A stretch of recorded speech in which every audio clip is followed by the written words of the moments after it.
Página 268. Na primeira noite, já formamos uma família, diz Aline sobre Rafa e Cauã. Qualquer pessoa menos envolvida perceberia que essa reação era um ataque de ciúme, mas nenhum dos dois se tocou disso. Rafa estava carente e cada vez mais romântico. Sua trilha sonora no Face era sensível demais. Sucesso de Christian e Ralph. Aline enfrentava sérios problemas conjugais, tanto que no final de 2012 já estava decidida a acabar com a sua união. A essa altura já tinha tirado Rafael do freezer e as conversas pelo computador atravessavam as madrugadas. Não deu outra. Em 28 de dezembro daquele ano, explodiram em declarações apaixonadas.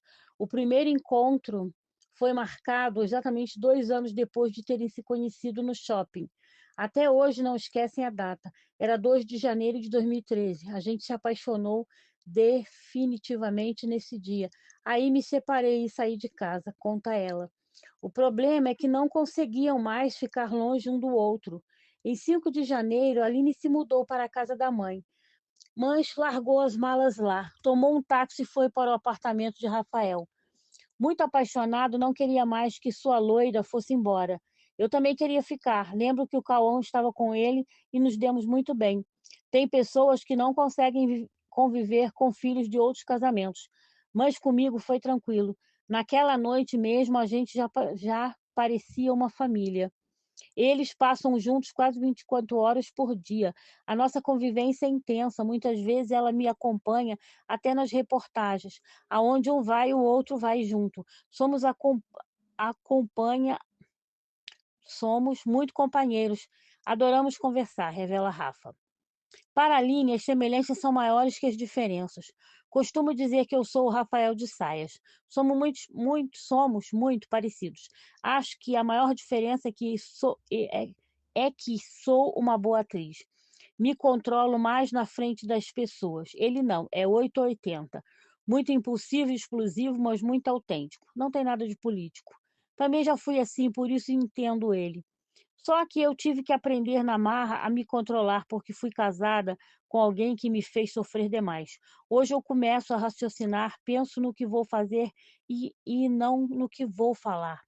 Aprendi que o que vale é a atitude. Nas nossas discussões, que não são muitas, o Rafa fala mais do que eu. Fala mais do eu, mas não gosta de conflito. Quando a coisa esquenta, ele sempre diz: depois a gente conversa. Ele é sensível, romântico, tem alma de artista, como todo nativo do signo de Peixes. Isso a surpreendeu na convivência. Eu não estava acostumada a ter alguém para tão carinhoso assim do meu lado. Rafa capricha nos mimos. Se escuta uma música que me lembra ela, gravo cantando e já envio na hora. Mas como toda capricorniana, é difícil para Aline tirar os pés da terra. Sou eu quem puxo o Rafael para a realidade. Por outro lado, esse jeito amoroso dele é que faz com que eu me solte um pouco. Há momentos em que embarco na sua fantasia. O casal adora cozinhar, curte as mesmas músicas, pensa do mesmo jeito, combina até nas horas de sono e está sempre pronto para arrumar as malas e viajar. Nesse embalo, em julho de 2014, Ralph e Aline foram para Foz do Iguaçu, onde pela primeira vez em 2 anos dormiriam separados. Ela numa penitenciária feminina e ele num presídio de segurança máxima. Página 271, capítulo 32. O amor resistiria à acusação de tráfico de armas? Hotel Alvorada. Aqui tem várias fotos, né, do hotel deles. A fachada do hotel e as imagens do circuito de segurança que mostram a chegada do casal e Rafael pagando a hospedagem na recepção. As câmeras do circuito de segurança do Hotel Alvorada registraram o momento em que um carro Jetta preto, ano 2014, de São Paulo, ocupou uma das vagas do estacionamento por volta das 15 horas de sexta-feira, 18 de julho de 2014. Rafa e Aline desceram com as mochilas e estavam exaustos da viagem de 16 horas até Foz do Iguaçu, mas cheios de planos para o fim de semana. A ideia inicial era descansar um pouco, comer alguma coisa e sair para umas cumpri- comprinhas básicas, depois de ir ao caixa eletrônico, dar um giro pela cidade e voltar ao hotel para planejar os roteiros turísticos que iriam fazer no dia seguinte.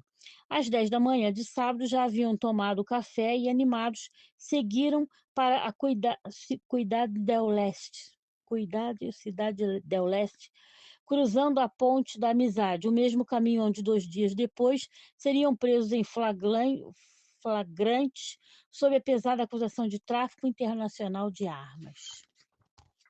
Página 272. A Ponte da Amizade, onde o passeio terminaria na cadeia.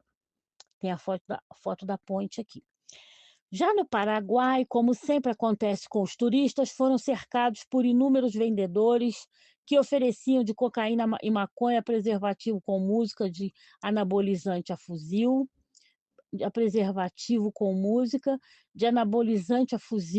de rifle, pistola, a munição e Viagra. Depois de driblarem todos eles, passaram em frente a uma lojinha, onde Rafa parou como que hipnotizado e disse: "Nossa, amor, olha que linda." Estava ali diante de Aline uma espingarda calibre 12, motivo de toda a admiração de seu marido. Ele ficou babando pela arma. Rafa explica: "Eu adorei mesmo. Gosto de armas, mas não compro porque já tive problema com isso em 2007. O passeio incluía também a escolha de mercadorias para o quiosque de miudezas que a Aline abriria em um shopping na Avenida Santa Catarina, perto da casa deles, em São Paulo. Assim, gastaram um bom tempo em compras, inclusive de muitos perfumes, meias, bijuterias e até cobertores. Antes de retornar ao Brasil, porém, Rafa não resistiu. Deixa eu dar mais uma olhada naquela espingarda. Em frente à vitrine, novamente apreciou-a por mais uns minutinhos. Despediu-se da arma e foi embora. O casal ainda tinha muito o que aproveitar em Foz do Iguaçu. A noite de sábado foi longa, com direito a jantar romântico e balada sertaneja, que rolou até as 2 da madrugada. Como nada abre na cidade aos domingos, o jeito foi passar o dia seguinte descansando no hotel. Era a véspera de um pesadelo. Eles arrumavam as malas na segunda-feira de manhã, quando acharam que daria tempo de voltar ao Paraguai para comprar alguns cobertrons, mistura de cobertor com edredom, para presentear a mãe de Aline e amigos. 1 hora depois já estavam por lá, como era inverno. Também compramos luvas para os pés, agasalhos e um monte de lembrancinhas. Passamos por muitas lojas e a Aline acabou sentindo fome. Para não atrasar a viagem de volta a São Paulo, e como a comida paraguaia não é boa, achei melhor ir buscar um lanche para ela, porque seria mais rápido do que procurar um bom restaurante para almoçarmos. Nós já estávamos quase na Ponte da Amizade para voltar a Foz. Enquanto sua mulher ficou tomando conta das sacolas próximo ao famoso Shopping Mina Índia, ele foi até uma lanchonete a uns 700 metros dali.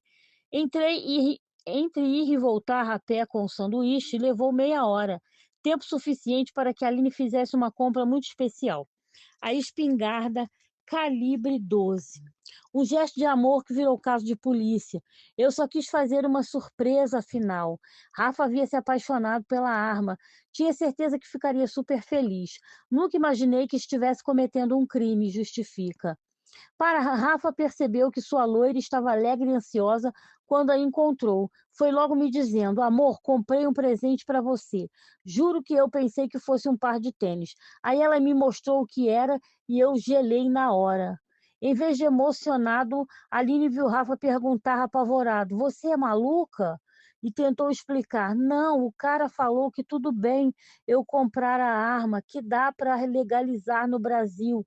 Me disse que tem despachantes lá em Foz que fazem isso, mas não convenceu o marido, ainda mais nervoso. Amor, não é assim. Você não ouviu os paraguaios?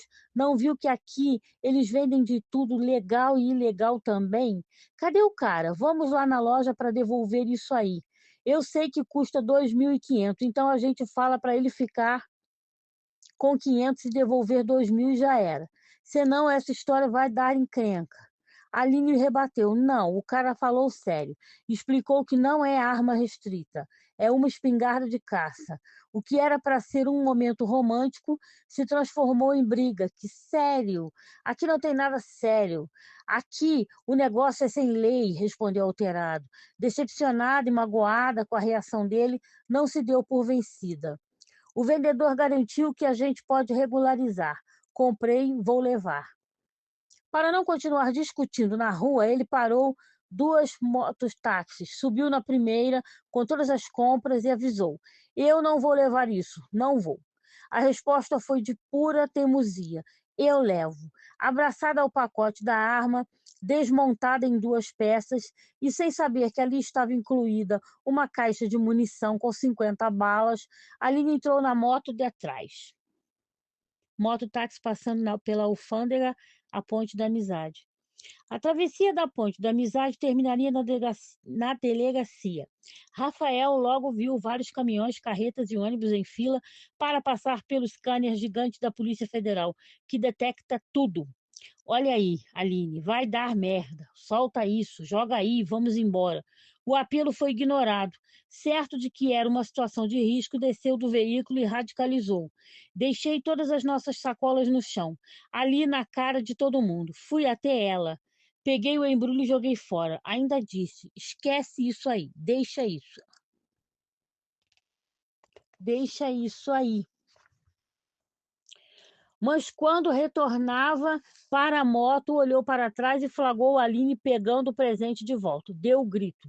Já que você quer ficar com isso, pega e some daqui. Olha, o acesso de pedestre está perto, vai embora por lá. Rafa seguiu em frente rapidamente, mas depois de uns 3 metros foi parado por um policial federal para a revista. Ele abriu as sacolas, examinou a mochila, revirou todas as minhas coisas, não encontrou absolutamente nada de errado e me liberou. Preocupado, a primeira coisa que fez antes de voltar para a moto foi procurar sua mulher. Eu olhava e não achava. Fui andando pelo corredor de pedestres até que a encontrei. Estava com uns 30 metros de mim, em frente à cabine da Receita Federal, ainda abraçada com o pacote. Não deu nem tempo de respirar aliviado porque vi um agente da Polícia Federal se aproximando dela. A Aline arregalou os olhos na minha direção e eu só consegui balançar a cabeça negativamente, querendo dizer: agora fudeu. Aí meus pensamentos começaram a cair dentro da minha cabeça, tipo moeda em máquina de caça-níquel. Plim, plim, plim, plim. Minha mulher vai ser presa. Não vou deixar ela aqui. Eu vou ser preso. Meu Deus, meu filho, minha família, a família da Aline. Pensei em tudo enquanto corria até ela. Quando chegou junto de Aline, uma agente o encarou. Quem é você? Rafa não titubeou. Sou o marido dela. E ouviu a explicação. Ela está sofrendo uma abordagem. Vamos fazer uma revista para saber o que tem aí nesse embrulho. No ato, ele respondeu: tem uma espingarda calibre 12. Imediatamente, a policial o encostou na parede e botou as algemas. Em seguida, fez a mesma coisa com Aline. Os dois foram levados para a base da Polícia Federal ali na Ponte da Amizade e de lá colocados numa viatura rumo à sede do departamento em Foz do Iguaçu. Ele já havia sido reconhecido e a notícia da prisão estourou na imprensa mais uma vez.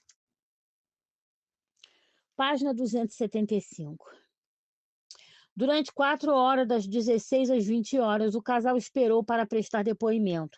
Ainda algemados e lado a lado, pediam para ligar para o advogado, Dr. José Beraldo, o que demorou muito a ser permitido. Quando me deixaram usar o celular, só pude falar 2 minutos e ela 1 minuto e meio, ao invés dos 5 minutos cada um, como era o nosso direito. Aline foi a primeira a ser chamada a depor, mas Rafael ouviu tudo do lado de fora, enquanto esperava sua vez. Dava para acompanhar o que ela falava, porque estava a apenas 2 metros de mim, atrás de uma divisória.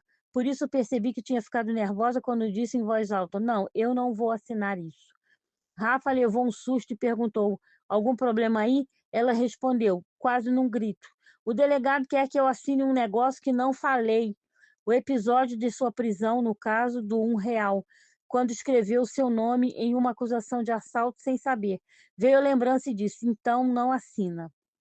Para acabar com a discussão, o delegado abriu a porta e pediu a Rafael que lesse o documento. Fiquei abismado porque estava escrito que no momento do flagrante, a posse da arma era minha, que a espingarda estava comigo. Isso deixou a Aline indignada, como ela explica. Eu falei que não era verdade, que naquele momento eu estava com a arma, que meu marido chegou depois, tinha ido me encontrar a pé. Aí ele mudou o texto e colocou assim: a posse da arma estava com Rafael e Aline. De novo, não concordei e disse: veja bem, a arma é uma só. Como pode estar com duas pessoas ao mesmo tempo e em motos distintas? A reação do delegado foi de intimidar. Ele bateu na mesa, gritou comigo. Eu disse que então só ia responder em juízo, porque estava me induzindo a assinar o que não era correto, não era verídico. Como continuava insistindo, peguei a caneta e fiz um X bem grande na parte do texto que estava errada e grifei o que eu concordava. Só assinaria se fosse daquele jeito, mas virou uma fera. Jogou a caneta no chão, dizendo que eu não podia alterar nem rasurar o documento e começou a fazer pressão psicológica.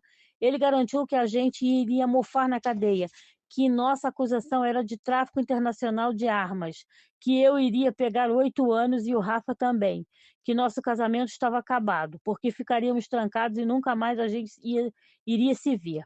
O delegado em seguida fez de Rafael seu alvo. Pô, seja homem, bate no peito e fala que é seu. O bate-boca recomeçou. Seja homem você. Poderia ser meu sim, porque eu já tinha ganho de presente. Agora, seja homem você de bater no peito e vir para cima de mim na pressão psicológica, não para cima da minha mulher que nunca pisou numa delegacia. Você está gritando, jogando as coisas no chão, uma autoridade, um policial federal perdendo a linha. Na verdade, ele ficou alterado com toda aquela situação. Mesmo assim, Rafa continuou: olha, doutor, ela pode até assinar sob toda essa pressão que o senhor está fazendo. Só não se esqueça de que não, de que eu não sou mais o dependente de crack de 20 anos atrás. Eu trabalho, sou pai, sou marido, sou filho, sou neto, arco com todas essas responsabilidades. O senhor é inteligente, eu também sou, mas tem que ter respeito. Não está falando comigo em sã consciência. E outra coisa, eu sou repórter. Ela pode até assinar que eu vou pedir para o meu advogado puxar as imagens das 30 câmeras daquela ponte. Só se o senhor fizer as imagens sumir, senão a verdade aparece. Rafael olhou para os dois agentes que haviam feito a prisão e perguntou: vocês vão mentir? A senhora vai mentir sobre a abordagem? O senhor vai mentir que me revistou e não encontrou nada? Ela deu risada, tipo: o que meu chefe mandar eu faço. Mas ele não. De qualquer forma, não gostei daquelas reações. Depois da discussão, chegou a vez de Rafa prestar depoimento, mas resolveu abreviar a situação. Eu vou permanecer calado para evitar adulteração, só vou falar em juízo. Isso aliviou a tensão, porque todos já estavam muito cansados. O delegado levantou-se, tirou o colete e abraçou Rafael. Mais calmo e sorridente. Até tirou uma foto comigo e disse: eu já fiz apreensões muito piores que essa. Não deu em nada. Aline vai pagar fiança e vai embora. Surpreso com tanta gentileza, ele se atreveu a perguntar: por que então o senhor pegou tão pesado com ela? A resposta foi curta: faz parte. Passaram aquela noite de 21 de julho na delegacia, onde só havia 3 celas. Aline ficou sozinha na primeira e Rafa dividiu a última com um contrabandista. Falavam-se à distância, sem poderem se ver. Mas ouvir a voz um do outro trazia uma certeza, a de que o amor não tem grades. Página 276. Rafa é levado escondido para o presídio. Na manhã seguinte, a Aline esperava ser encaminhada às 9h30 horas para a cadeia pública, enquanto Rafael seria transferido à tarde para a Penitenciária Estadual de Foz do Iguaçu, primeira, PF1, PF primeira, entre 16 e 17 horas. Mas, quando acordou estranhamente, não ouviu mais a voz do marido na cela. Ele já havia sido levado às escondidas às 7h30 horas para outra prisão. Não entendi nada. Fui retirado da cela, algemado e colocado na viatura. Perguntei o que estava acontecendo e um dos policiais me disse que a ordem era evitar o assédio da imprensa e não permitir que eu desse entrevistas. Ele também não entendeu porque o delegado, em vez de transferi-lo para a cadeia pública, preferiu um presídio de segurança máxima. Lá o regime é RDD, regime disciplinar diferenciado, o mesmo de Fernandinho Beiramar, Marcola e outros chefões do crime, até com marca-passo no tornozelo. Se já estava surpreso e indignado, ainda teria que enfrentar coisa pior na sua chegada. Uma rebelião, com vários agentes detentos, feitos reféns, transmitida ao vivo pelas emissoras de TV. Ele tinha acabado de passar pela admissão do presídio, onde rasparam sua cabeça, lhe deram um uniforme e o encaminhavam para a Galeria C, área da triagem, ao lado de mais dois presos, quando, a 5 metros da entrada, ouviram gritos através do rádio do agente penitenciário que os acompanhava. Rafael foi o primeiro a entender a situação e deu o alerta. A cadeia está virando, expressão que significa motim. Em pouco tempo, o presídio estava cercado por viaturas policiais de resgate, de imprensa, fora familiares dos prisioneiros que chegavam desesperados em busca de notícias. Como os repórteres sabiam que Rafael já se encontrava lá, cogitaram a possibilidade de ele também ser pego como refém para dar visibilidade à revolta. Aline, que continuava presa na delegacia, de onde só seria transferida no final da tarde, entrou em pânico ao saber de tudo. Temendo pela vida do marido, Rafael, ao contrário, não ficou apavorado. Dava para ver que a coisa era muito séria, mas nós escapamos por minutos. Se tivéssemos entrado na galeria, estaríamos perdidos. Juro que não sei o que seria capaz de aprontar no meio daquela rebelião, porque eu já estava prestes a explodir mesmo. Foi a mão de Deus que me segurou. A tropa de choque entra em ação na PF1 para colocar um fim à rebelião. Rafael chega à penitenciária em meio a uma rebelião.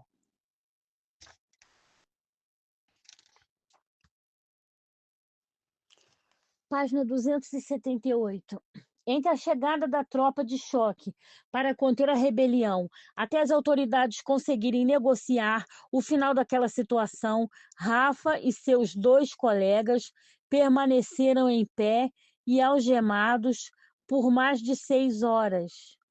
Quando finalmente entramos na cela, já era noite.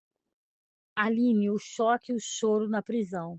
São os piores dias da minha vida, diz a esposa de Rafael, Ilha, na prisão. Está aqui a esposa dele com um uniforme de presidiário. Aline, o choque e o choro na prisão. Ao cruzar os portões da cadeia pública de Foz do Iguaçu, Aline sentia-se como um zumbi. A cabeça não pensava, os passos eram automáticos, obedecia às ordens, mas era como se não estivesse ali. Respondia às perguntas, sem ouvir a própria voz. Não cabia naquela realidade, nada a ver com a camiseta branca, calça cinza e o jaleco laranja, que começava a vestir lentamente. A garota formada em comércio exterior, fluente em inglês, que morou em West Haven, no estado americano de Connecticut, viajou o mundo, chegando até a China, e aos 23 anos já era dona de 3 empresas, via-se agora entrando em uma cela com 7 mulheres desconhecidas paraguaias e brasileiras, acusadas de contrabando de cigarro e tráfico de drogas. Sem Rafael e sem comunicação com o mundo lá fora, entrou em choque. Foram os piores dias da minha vida. Eu tinha uma crise de choro atrás da outra. Nunca imaginei que uma coisa dessas pudesse acontecer comigo.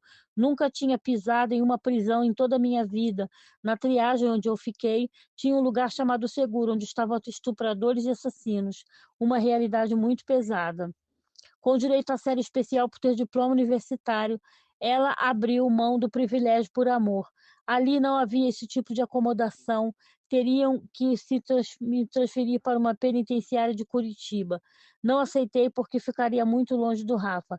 Em Foz, pelo menos, nossas cadeias eram vizinhas. Aline sentiu o peso da sua decisão de permanecer como prisioneira comum. Tive que pegar um colchão nojento e mal cheiroso, que chamam de jega, e um cobertor que não esquentava a gente naquelas noites de inverno. Eu passei muito frio. Além disso, não tinha nem direito a um travesseiro. Me deram pasta e escova de dentes, além de um G2, aquele aparelho de barbear com lâminas que as detentas usam para depilação. Achei estranho, porque aquilo poderia facilmente se transformar numa arma, né? Também recebi um rolo de papel higiênico que deveria durar 10 dias.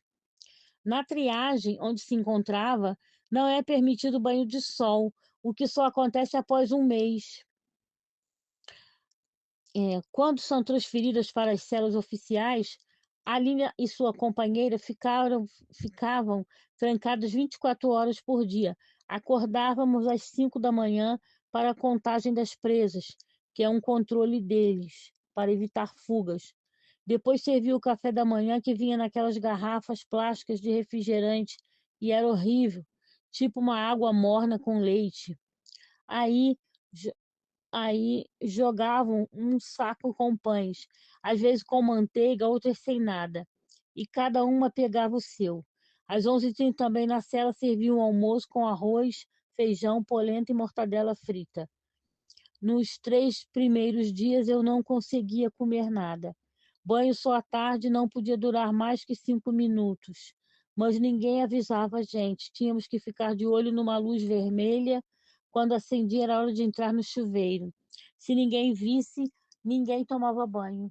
Para ter um pouco de privacidade, colocávamos um lençol cobrindo o box. Para usar o vaso era a mesma coisa. O jantar, terceira e última refeição do dia, começava às 18 horas.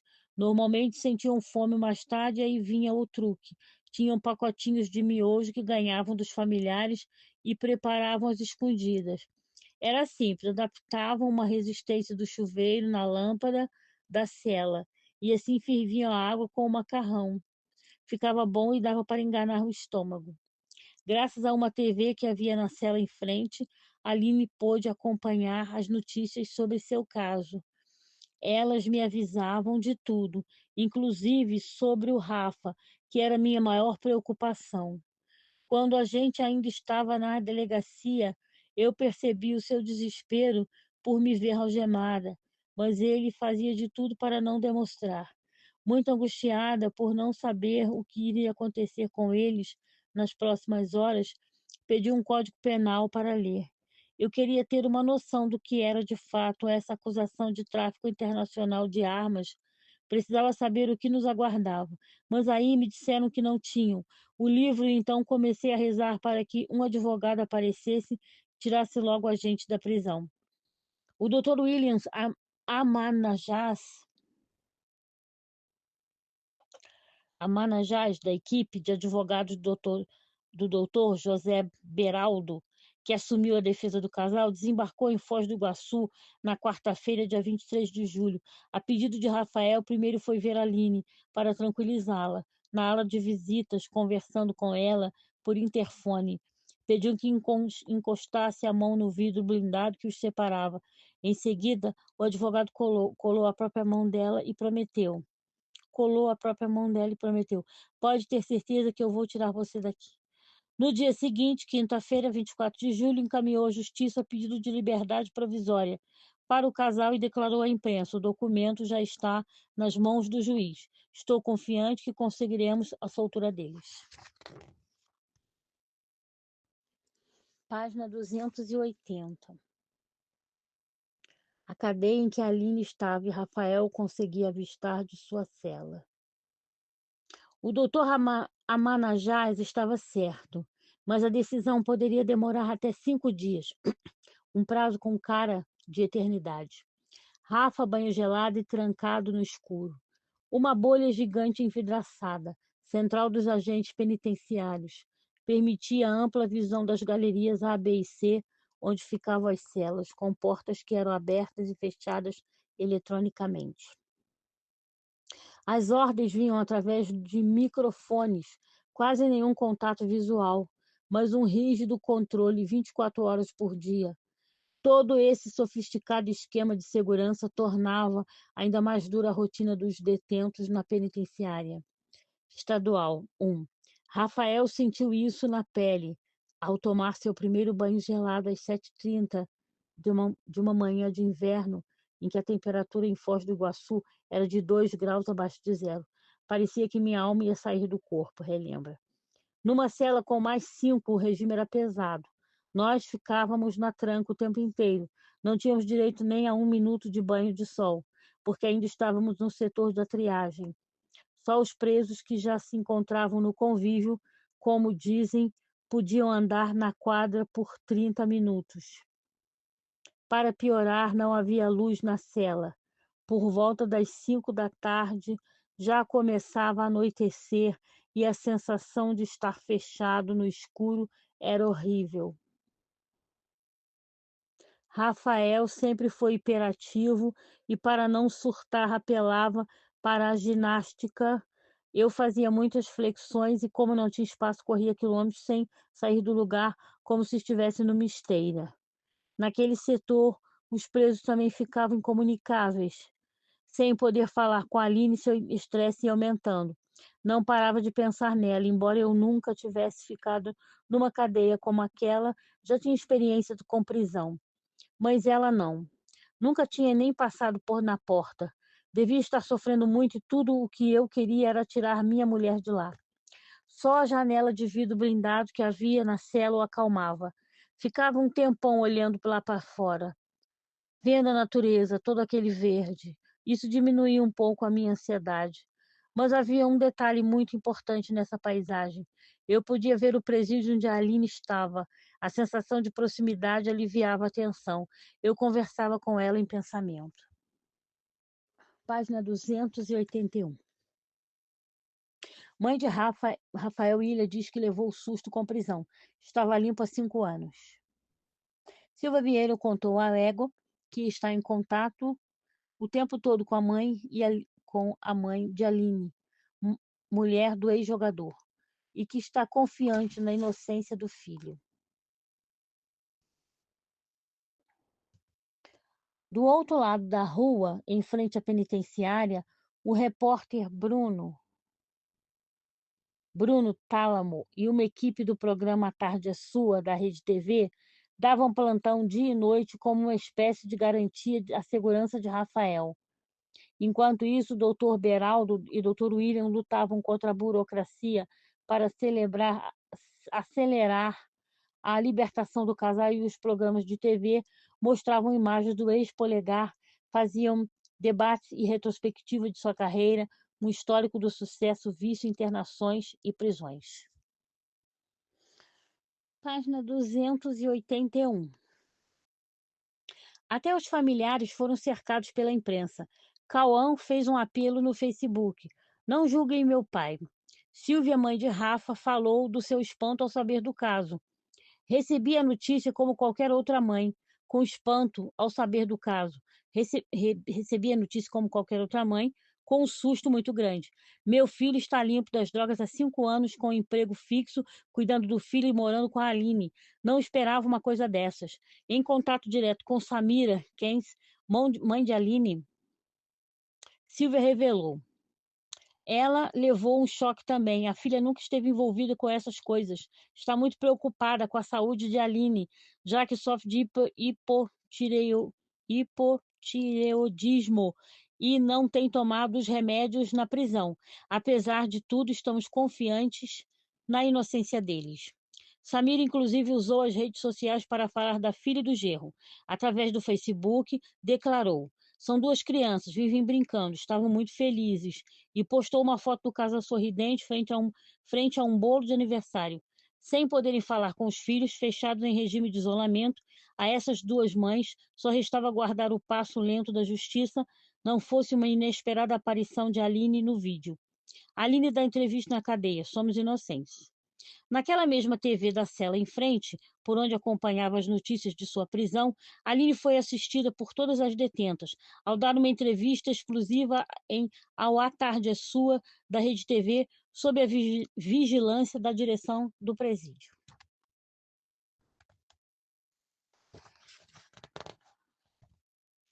Página 282. Aline, acompanhada do advogado William Amanajás, fala com exclusividade ao repórter Bruno Tálamo para A Tarde é Sua, da Rede TV. Exclusivo, nosso repórter conversa com a esposa de Rafael Ilha dentro da prisão. Abatido, usando o uniforme do local, mas sem se preocupar em medir as palavras, contou que também estava assustada. Uma menina passou mal dentro da minha cela e, em vez de chamarem um médico, ficaram rezando em volta dela. Aqui é um lugar frio, sujo, fedido e a comida é precária, denunciou. Em outro trecho da conversa, a indignação cedeu espaço à preocupação com a família e mandou um recado para os pais: desculpa, mãe, desculpa, pai. Saudade, vai dar tudo certo. Confio no trabalho dos nossos advogados. Eu nunca fui presa, eles vão me tirar daqui. O repórter Bruno Tálamo então se despediu com a pergunta que o público estava esperando: você e o Rafael são inocentes? Aí veio a resposta que todos queriam ouvir: sim, nós somos inocentes e seremos colocados em liberdade. Samir e Silvia respiraram aliviadas. Fianças de 55 mil e Rafael no hospital. No final da tarde de sexta-feira, dia 25, o juiz Pedro Carvalho Aguirre, filho da Terceira Vara Criminal de Foz do Iguaçu, deferiu o pedido de liberdade provisória de Rafael Ilha e sua mulher, Aline Keynes Figueira, mediante pagamento de fiança. O valor foi fixado em R$ 40 mil para ele e 15 mil para ela, por ser fé primária. A partir daí começou a batalha para levantar o dinheiro, o que um dia depois ainda não havia ocorrido. Eles continuavam presos e essa sobrecarga emocional acabou por levá-lo ao hospital no sábado à noite, dia 26, onde deu entrada bastante estressado, bastante agitado e inconformado com a prisão, segundo um dos policiais que o acompanhou na internação, com suspeita de um princípio de convulsão e fortes dores no peito que poderia sinalizar um infarto. Foi submetido a exames de praxe. O eletrocardiograma mostrou que o coração estava bem, os sintomas eram, na verdade, os de uma crise aguda de angústia. Ele também só queixava de desconforto abdominal, o que teve diagnóstico rápido. O esforço provocado pela tosse que contraiu com os banhos gelados na prisão. Havia mexido com uma hérnia antiga. Depois de medicado, continuou algumas horas em observação e foi liberado para voltar à prisão, contrariando o pedido de seus advogados, que tentaram junto à justiça a sua permanência no hospital até que a fiança fosse paga.